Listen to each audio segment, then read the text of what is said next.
পাল্টাপাল্টি হামলার মধ্যে সৌদি আরবে অবস্থানরত আমেরিকান নাগরিকদের দেশ ছাড়ার জন্য জরুরি সতর্কবার্তা দিয়েছে রিয়াদে অবস্থিত যুক্তরাষ্ট্রের দূতাবাস।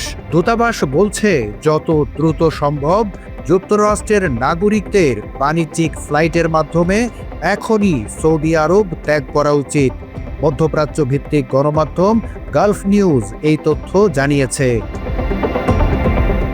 যুক্তরাষ্ট্রের দূতাবাসের বরাতে গণমাধ্যমটি জানিয়েছে, মধ্যপ্রাচ্য পরিস্থিতি দ্রুত পরিবর্তিত হচ্ছে। প্রেসিডেন্ট ট্রাম্প, পররাষ্ট্র সচিব রুবিও ও স্টেট ডিপার্টমেন্টের কাছে আমেরিকান নাগরিকদের নিরাপত্তা সর্বোচ্চ প্রাধান্য পাবে। দূতাবাস আরও জানায়, রিয়াদ, জেদ্দা ও দাম্মাম বিমানবন্দর খোলা এবং কার্যকর রয়েছে।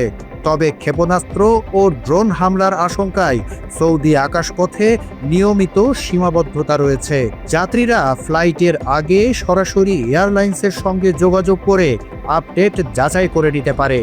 যারা দেশ ছাড়তে পারছেন না, তাদের জন্য দূতাবাস নির্দেশনা দিয়েছে, বাড়ি বা কাছাকাছি নিরাপদ স্থানে অবস্থান নিশ্চিত করুন এবং প্রয়োজনীয় খাবার, পানি, ওষুধসহ অন্যান্য জিনিস সংগ্রহ করুন।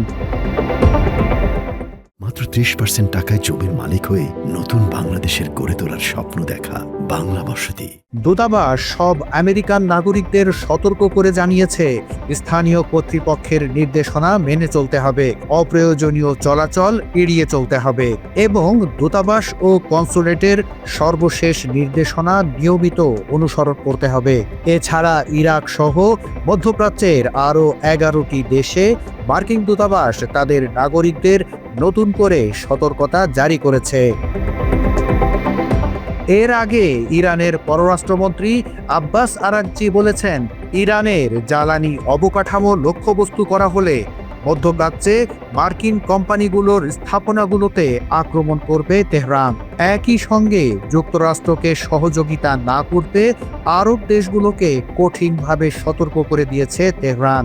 এর আগে মধ্যপ্রাচ্যে যুক্তরাষ্ট্রের 3টি বিমান ঘাঁটিতে ক্ষেপণাস্ত্র ও ড্রোন হামলার দাবি করেছে দেশটির Islamic revolutionary guard corps IRGC। এদিকে ডোনাল্ড ট্রাম্প হরমুজ প্রণালী নিরাপদ রাখতে সহযোগী দেশগুলোকে আবারও আহ্বান জানিয়েছেন। Desk report, Bangla addition.